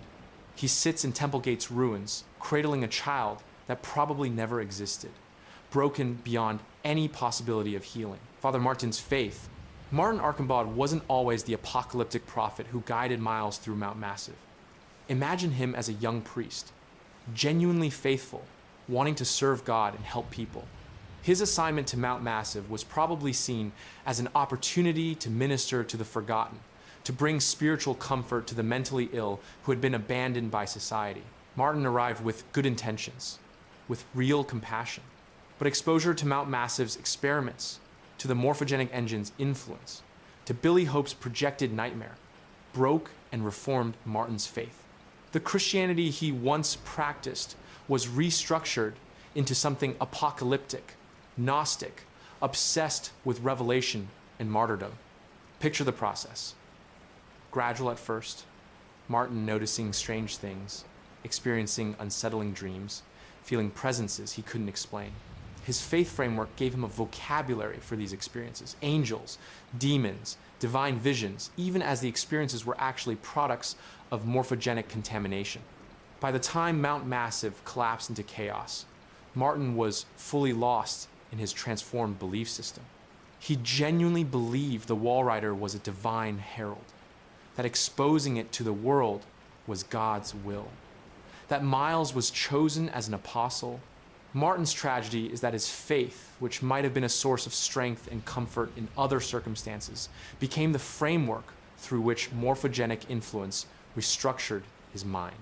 He remained devoted to what he believed was God's plan, even as that belief led him to facilitate horrors and ultimately to his own death. Dr. Wernicke's justification Rudolf Wernicke is perhaps the universe's most contemptible figure because he had the intelligence to understand the suffering he was causing and chose to continue anyway. Imagine his internal narrative, the story he told himself to justify decades of atrocity. He saw himself as a pioneer, as someone willing to ask difficult questions and pursue knowledge that others were too timid or too bound by conventional ethics to seek. He convinced himself that the suffering of his subjects was regrettable but necessary, that the advancement of human understanding justified the costs. Picture Wernicke in his private moments, reviewing data from the morphogenic engine, watching Billy Hope's deterioration, seeing the variants being created from what were once patients seeking help. Does he feel remorse? Does he have nightmares? Or has he compartmentalized so completely that he can view it all as just science, just data, just the price of progress? When he asks Miles to help restore the engine's fail-safes, he's not being cynical or manipulative. He genuinely believes the research should continue, that the Walrider represents a breakthrough too important to abandon just because the process was messy. Wernicke's death at the hands of his own creation is darkly appropriate. The Walrider, born from the suffering he orchestrated, tears him apart. In his final moments, does he recognize the justice in this? Does he finally understand that he wasn't advancing human knowledge, but simply adding to the sum of human misery? We'll never know. And perhaps that uncertainty is fitting for a man who spent his life creating uncertainties in others' minds. Sullivan Noth's visions. Even knowing that Murkoff's broadcasts influenced Noth, we must grapple with the question of his responsibility. The broadcasts didn't create him from nothing. They amplified and directed tendencies already present in his psychology. Picture Noth before the visions began. A charismatic preacher, certainly, probably with authoritarian tendencies, with apocalyptic leanings, with a kind of personality that seeks absolute certainty and demands absolute obedience from followers. The morphogenic broadcasts found fertile ground in such a mind. When Noth began experiencing visions, his existing religious framework interpreted them as divine revelation rather than technological manipulation. The content of the visions, apocalyptic, violent, demanding, terrible sacrifices, resonated with his existing beliefs and magnified them. But Noth still made choices. He chose to believe his visions were from God. He chose to demand that pregnancies be terminated and children be killed. He chose to create a culture of terror at Templegate where dissent meant death. The morphogenic broadcasts may have pushed him, but he walked willingly in the direction they pushed. This is the complicated truth about many of Murkoff's victims. They are victims, genuinely, but some of them are also perpetrators, and both things can be true simultaneously. The Regents' diversity. The Regents in the trials facility come from all walks of life, and each brings their own background, their own strengths and vulnerabilities, their own breaking point. Some are homeless individuals who accepted participation in exchange for money and meals, not understanding what they were agreeing to. Some are prisoners who were told that volunteering would reduce their sentences. Some are immigrants who were promised help with legal status. Some are people with addiction issues who were promised treatment. Picture the diversity of human experience compressed into the trials. Different races, different classes, different education levels, different life stories, all subjected to the same systematic horror. Murkoff doesn't discriminate in who they victimize. They're equal opportunity destroyers of human dignity. This diversity also means different responses to the trials. Some regents draw on reservoirs of resilience built through previous trauma, finding that they're better equipped to handle horror than those who lived more sheltered lives.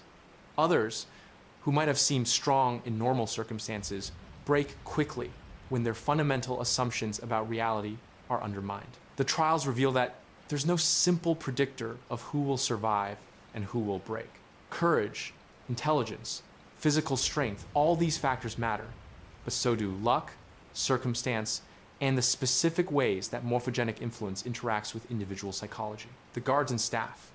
Not everyone working at Murkoff facilities is a researcher or executive. There are security guards, janitors, administrative staff, People who might not fully understand what they're part of, but who keep the machinery of atrocity running through their daily labor. Picture a security guard at the trials facility, maybe a former military member, someone who took the job because it pays well and didn't ask too many questions. They know the regents are test subjects. They probably know the experiments are ethically questionable at best. But they have bills to pay, maybe a family to support. The job comes with good benefits, better than they'd get in private security or military contracting.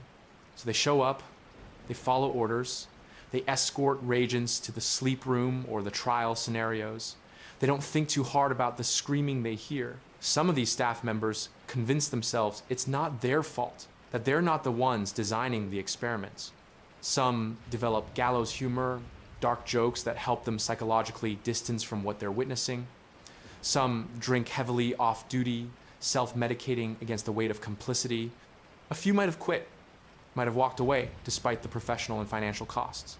But those who remain are part of the system, enabling it through their labor, even if they're not directing it. Chris Walker's tragedy. Chris Walker, the massive former soldier who hunts miles through Mount Massive, deserves special consideration. Before becoming a variant, he was a person, a military veteran who served his country, who experienced trauma in war, who sought help for PTSD and other service-related mental health issues. Instead of receiving proper care, he ended up at Mount Massive, where Murkoff's experiments shattered what remained of his psyche. Picture Walker's transformation. His military training, his protective instincts, his sense of duty, all preserved in fragmented form, but reorganized around delusional beliefs. He patrols Mount Massive, believing he's protecting it, that he's eliminating threats, that he's following orders. His massive strength makes him terrifying.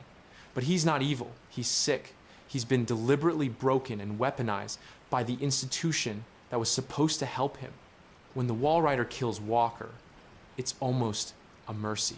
His death is brutal, but it ends years of being trapped in a nightmare, of being a weapon that believes itself a protector, of existing in a state of permanent threat perception and violence. Walker represents a particular betrayal, a person who served their country, who developed mental health issues as a direct result of that service, who sought help from a system that should have cared for him, and who was instead experimented on and destroyed. The corporation as monster. Throughout the Outlast universe, the true monster isn't supernatural, it's institutional.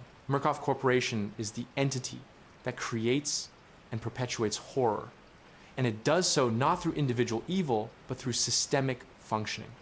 Picture Murkoff's corporate structure. Shareholders who demand returns on investment, executives who pursue growth and profit, managers who implement policies, researchers who conduct experiments, security personnel who enforce compliance. No single person in this chain might see themselves as monstrous, yet the system as a whole produces monstrosity. This is the banality of evil that philosopher Hannah Arendt identified ordinary people performing specialized roles within a bureaucracy, each contribution seemingly minor, but collectively creating atrocity. The executive who proves funding for morphogenic research might never visit a facility, might never see a regent suffering, might only review sanitized reports and financial projections. They make a business decision in a boardroom, abstract and removed from consequences. The researcher who designs trial scenarios might tell themselves they're advancing science, that the knowledge gained will eventually benefit humanity, that someone else would do this work if they didn't. The security guard who escorts regents to the sleep room might focus on following orders, on doing their job professionally, on not thinking too hard about what happens behind closed doors. Each person makes small compromises, rationalizes their participation, focuses on their narrow role rather than the larger system. But collectively, they form an institution that systematically destroys human beings for profit. This moment matters because it shows that monsters don't need fangs and claws. They can wear suits and speak in corporate jargon and present themselves as respectable members of society while overseeing horrors that would make demons blush. Trauma and memory. The Outlast universe depicts trauma in ways that illuminate how traumatic experiences reshape consciousness and memory. Blake's hallucinations of Street Sybil aren't random. They're his traumatized psyche attempting to process unresolved pain from childhood, amplified by morphogenic influence. Trauma researchers understand that traumatic memories function differently from normal memories. They're more visceral, more intrusive, more resistant to normal narrative integration. Trauma creates fragmentation in consciousness, splits between the self that experienced the traumatic event and the self that continues to exist afterward. Picture Blake's experience. The morphogenic broadcasts at Temple Gate don't create his guilt about Jessica from nothing. They tap into existing trauma, existing memory patterns that Blake has likely been trying to manage or suppress for decades. The broadcasts make these memories overwhelming, inescapable, more real than present reality. This shows how morphogenic manipulation is most effective when it works with existing psychological material. Murkoff's researchers have learned to identify vulnerabilities, unresolved trauma, guilty secrets, repressed memories, and use them as leverage points for consciousness manipulation. The sleep room sessions involve similar dynamics. Reagents are pushed to recall their most painful memories, to relive trauma repeatedly until it becomes the core around which their restructured identity forms. This weaponization of trauma is particularly cruel because it takes experiences that already damaged people and uses them to damage further, transforming survival into a tool for destruction. What happened to Miles Upshur? After Miles becomes host to the Wall Rider and slaughters the Murkoff security team outside Mount Massive, where does he go? Does the entity that was Miles Upshur still exist somewhere in that fusion of human consciousness and morphogenic nanites? Or has Miles been completely subsumed? Imagine the Wall Rider Miles entity escaping into the wilderness of Colorado, simultaneously the most powerful and most tragic being in the Outlast universe. If any portion of Miles' consciousness persists, he's trapped inside his own body, forced to witness violence committed using his physical form, unable to control or prevent it. Or perhaps the merger has created something genuinely new, an entity that has Miles' memories and some aspects of his personality, but also the Wall Rider's alien drives and capabilities. This being might continue Miles' original mission in some distorted form, seeking to expose or punish Murkoff, but using methods that Miles would have found horrifying. Murkoff likely attempts to recapture or eliminate the Wall Rider Miles entity.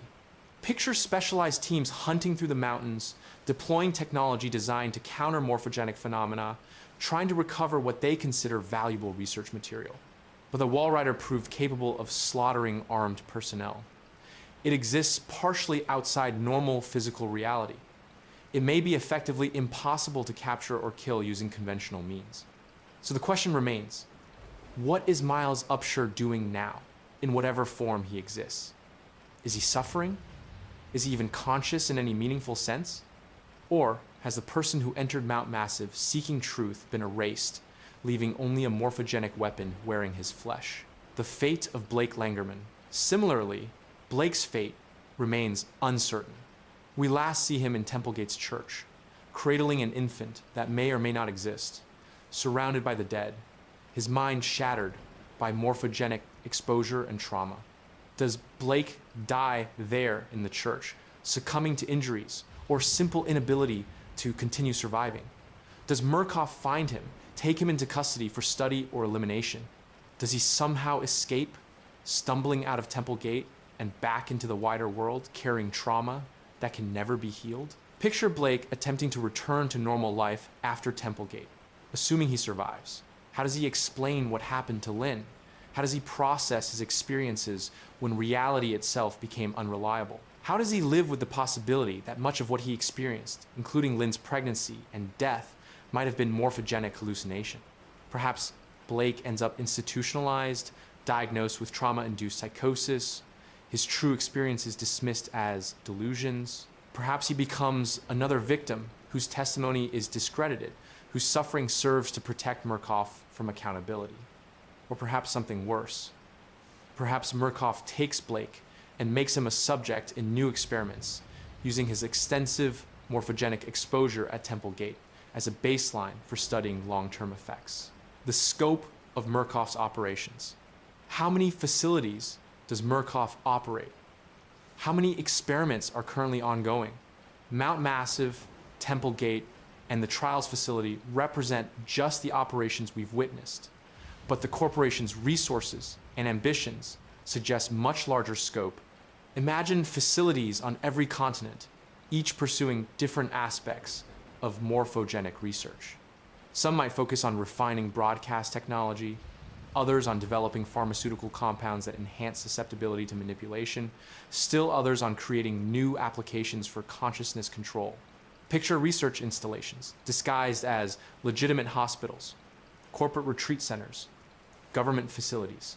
Picture mobile units that can deploy to conflict zones or disaster areas, using chaos and desperation as cover for experiments on vulnerable populations. The true scale of Murkoff's crimes may be impossible to calculate. For every Billy Hope whose story we know, there might be dozens of victims whose names are lost, whose suffering was documented in classified files that will never see light. What is Murkoff's endgame? Why does Murkoff pursue morphogenic research with such ruthless dedication? What is their ultimate goal beyond abstract concepts of profit and power? Perhaps they're developing morphogenic manipulation as a product to sell to governments and militaries. Imagine the applications: interrogation without physical torture, crowd control without violence, creating soldiers who perceive enemies as monsters, or civilians who perceive government actions as benevolent, regardless of reality. Or perhaps Murkoff's leaders have more grandiose visions. Picture executives who believe that perfected morphogenic technology could reshape society entirely, eliminating dissent not through oppression, but through consciousness manipulation that makes dissent psychologically impossible. Maybe they envision a future where reality itself becomes a commodity they control, where perception and experience can be bought and sold, where human consciousness is just another market to be dominated. Or perhaps there's no grand vision, just the logic of institutional growth. Murkoff pursues morphogenic research because they can, because it's profitable, because the momentum of the organization carries it forward without anyone needing to consciously choose the direction.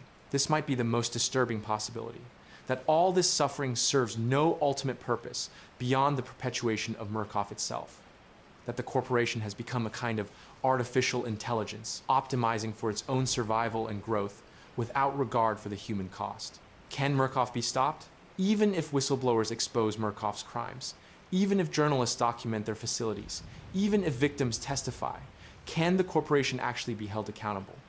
Murkoff has resources that allow them to fight legal battles indefinitely. They have connections to government agencies that might value their research or fear its exposure. They possess technology that could be used to discredit accusers or manipulate public perception. Picture a scenario where everything about Mount Massive becomes public knowledge. Murkoff's lawyers argue that rogue researchers exceeded their authority, that the corporation had no knowledge of illegal activities, that they're as shocked and appalled as anyone. They pay fines that represent a tiny fraction of their revenue, accept oversight agreements they have no intention of honoring, and continue operations under different names or through subsidiary companies. Or imagine morphogenic technology being used to shape the public narrative. Broadcasts that make people skeptical of accusations against Murkoff, that create false memories of the corporation's benevolence, that literally change how people perceive evidence of wrongdoing. The only way to truly stop Murkoff might be to destroy morphogenic technology itself, to somehow make it impossible to continue the research. But knowledge, once discovered, cannot be undiscovered. Even if Murkoff were completely eliminated, other entities would pursue the same research, drawn by the same possibilities of power and profit. This suggests a grim conclusion. In the Outlast universe, there may be no possibility of final victory, only ongoing resistance against institutional evil that will perpetually reconstitute itself in new forms. The nature of the Walrider. What exactly is the Walrider? Is it a conscious entity with its own will and desires? Or is it more like a sophisticated tool that reflects the consciousness of its host? When it existed, connected to Billy Hope, was it Billy's unconscious drives made manifest, or something separate that fed on Billy's morphogenic energy? Picture the Walrider from its own perspective, assuming it has one. It was created from nothing, billions of nanites, given coherence through morphogenic fields, shaped by the trauma and madness surrounding Billy Hope. Does it remember being born? Does it have goals beyond survival and the destruction of perceived threats? When it took Miles Upshur as its new host, was this a conscious choice or an automatic function, the entity seeking a new anchor point to physical reality after Billy's death? Does the Walrider experience something like emotion rage at its creators, attachment to its host, satisfaction in killing? Or is it more like a natural phenomenon, a storm that doesn't choose where to strike, but that nonetheless destroys everything in its path? Is ascribing consciousness and intentionality to the Walrider an anthropomorphization of something that operates according to logic, alien to human understanding? These questions matter because they determine whether the Walrider is a victim, a weapon, or something entirely different. If it's conscious and suffering, then it represents another tragedy in Murkoff's catalog of destroyed lives. If it's merely a phenomenon without subjective experience, then the tragedy belongs solely to Billy Hope and Miles Upshur, whose consciousness and bodies were violated to create it. We've traveled through decades of suffering, through multiple facilities and experiments, through the destruction of countless lives in service of Murkoff's morphogenic research. We've met victims whose names we know, Miles, Blake, Lynn, Billy, and acknowledged the thousands whose names are lost. We've explored the philosophical implications of consciousness manipulation, the ethical catastrophe of treating human beings as experimental resources, the institutional structures that enable atrocity, the personal stories of those caught in Murkoff's machinery. The Outlast universe is a nightmare, but it's a nightmare that reflects aspects of our reality. Corporate malfeasance, government complicity in human rights violations, the vulnerability of marginalized populations, the difficulty of holding powerful institutions accountable. In bearing witness to this fictional universe, we remind ourselves of real atrocities past and present, real victims who deserve acknowledgement, real systems that require resistance. The night is long in the Outlast universe. Mount Massive stands empty but haunted. Templegate lies silent in the desert. The Trials facility continues its work. Victims accumulate. Truth remains obscured. But we have walked through this darkness together, have refused to look away from the suffering, have maintained our capacity to recognize horror for what it is and to mourn those it has consumed. This witnessing matters. It keeps the victims from being forgotten. It maintains the possibility that somewhere, somehow, light might penetrate the darkness. And perhaps that's all we can offer. Our attention, our sorrow, our refusal to accept that such horrors are inevitable or necessary. The morphogenic experiments continue. Murkoff pursues its research. The machinery of institutional evil grinds forward. But we remember. We bear witness. We resist the normalization of atrocity. And in remembering, in witnessing, in resisting, we preserve something essential about humanity, the capacity to care about suffering even when we cannot prevent it, to maintain moral clarity even when confronted with moral complexity, to hold on to hope even in the darkest circumstances. The story of the Outlast universe is a story of horror and suffering, yes, but it's also a story about the resilience of human consciousness, the persistence of moral value, the possibility of resistance. And that story, however dark, however tragic, however unresolved, is worth telling. The night remains long, but we keep vigil. We remember the victims. We bear witness to the truth. And in doing so, we preserve the possibility, however distant, however fragile, that one day the nightmare might end. And that's the complete Outlast timeline. If you enjoyed this calm dive into dark game lore, leaving a like really helps the channel. And if you'd like more long-form stories and lore to relax or fall asleep to, consider subscribing. Thank you for listening. I'll see you in the next story.